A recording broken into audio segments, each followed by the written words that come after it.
매일 전해주는 따끈따끈한 경제 이슈와 기업 분석을 전달해드리는 8월 28일 수요일 데일리 마켓 모니터 시작하겠습니다.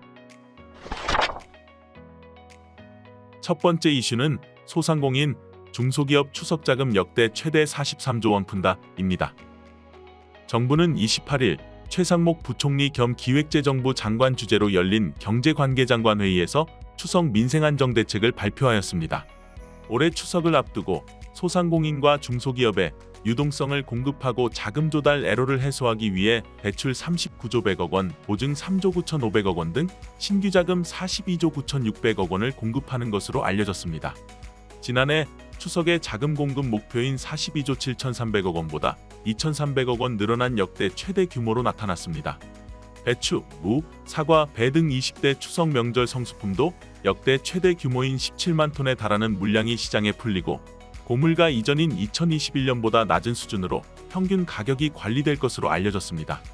또 정부가 세법 개정을 통해 하반기 전통시장에서 쓴 지출액에 대한 소득 공제율을 80%로 2배 상향하는 방안을 추진하고 회사가 직원에게 지급하는 명절 선물에 대해서는 부가가치세 비과세가 적용되는 것으로 발표하였습니다.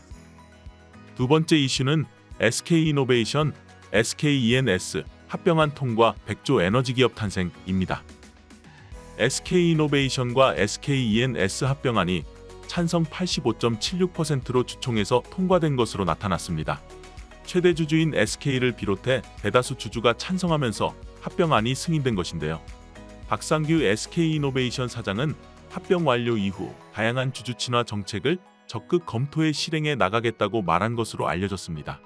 두 기업의 합병 비율이 1대 1.19로 정해지면서 그간 시장에선 일반 주주에게 불리하다는 지적이 제기돼 왔는데요. 국민연금도 주주가치 훼손 우려를 이유로 합병 반대 의사를 밝힌 바 있습니다. 합병에 반대하는 주주들은 오늘부터 다음 달 19일까지 주식 매수 청구권을 행사할 수 있습니다. SK이노베이션이 정한 주식 매수 청구권 한도는 8천억 원으로 알려졌습니다.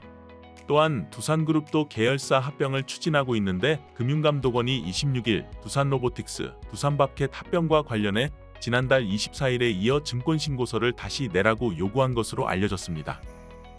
세 번째 이슈는 미국 8월 소비자 신뢰지수 103.3으로 상승, 6개월 만에 최고입니다.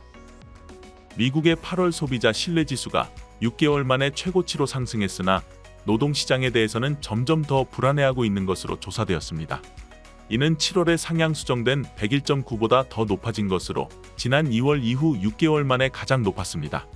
향후 6개월의 경제에 대한 기대 지수도 1년 만에 최고치인 82.5로 상승했고 현재 상황을 나타내는 지수도 약간 상승하였습니다. 소비자들이 예상하는 연간 물가 상승률 예상치는 2020년 3월 이후 최저 수준인 4.9%로 떨어졌습니다.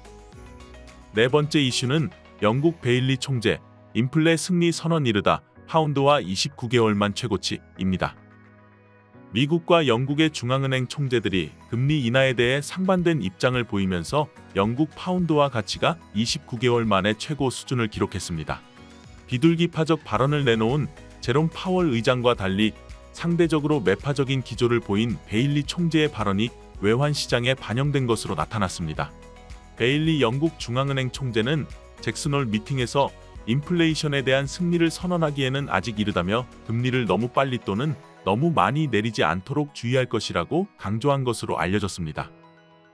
이상 8월 28일 수요일 데일리 마켓 모니터를 마치겠습니다. 감사합니다.